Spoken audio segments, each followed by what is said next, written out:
Remue ménage. Remue ménage.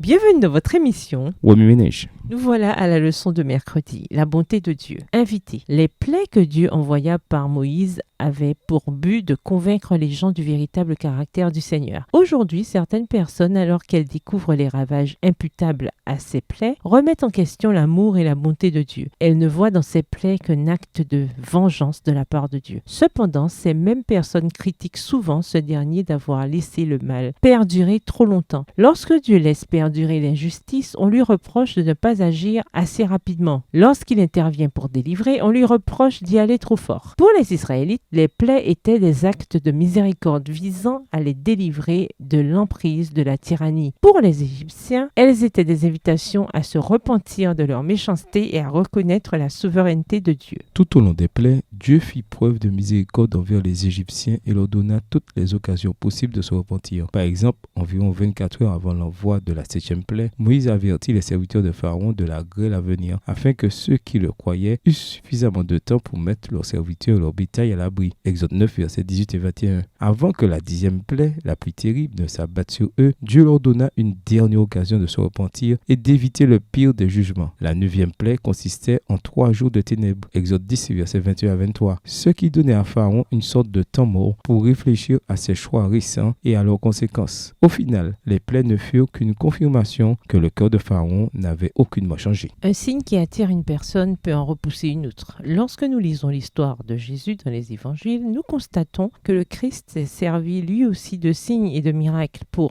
démontrer sa puissance. Il a accompli tellement de miracles que les gens en ont perdu le compte. Jean 21, le verset 25. Jésus a notamment transformé l'eau en vin. Jean 2, les versets 1 à 12. Chassé des démons, Marc 1, les versets 21 à 28. Guéri des lépreux. Luc 17, les versets 12 à 19. Guéri des boiteux et des paralytiques. Matthieu 9, les versets 1 à 8. Apaisé des tempêtes. Luc 8, les versets 22 à 25. Nourri des foules. Matthieu 14, les versets 13 à 21. Et ressuscité des morts. Jean 11, les versets 38 à 44. Pourtant, les pharisiens ont attribué ces miracles à la puissance de Satan. Matthieu 12, le verset 24. C'est à peine croyable. La résistance des gens à la manifestation de la puissance de Jésus contre les forces démoniaques était semblable à la réaction des Égyptiens à la manifestation de la puissance de Dieu dans le contexte du jugement divin contre les puissances démoniaques de l'Égypte. Quels que soient les signes et les prodiges accomplis, on doit toujours faire un choix, croire ou ne pas croire à la puissance de Dieu. Remue ménage, méditez de nouveau Exode 7 à 10. Où voyez-vous Jésus dans ce passage? Que vous dit Jésus par ce passage? En quoi voyez-vous Jésus différemment ou le voyez-vous de nouveau? Comment réagissez-vous en voyant Jésus de cette manière? Dans quels autres cas voyez-vous la miséricorde de Dieu mêlée à ses jugements? Pourquoi les miracles suscitent-ils des réactions aussi contradictoires? Au revoir. Et à demain si Dieu veut. Remue ménage. Remue ménage.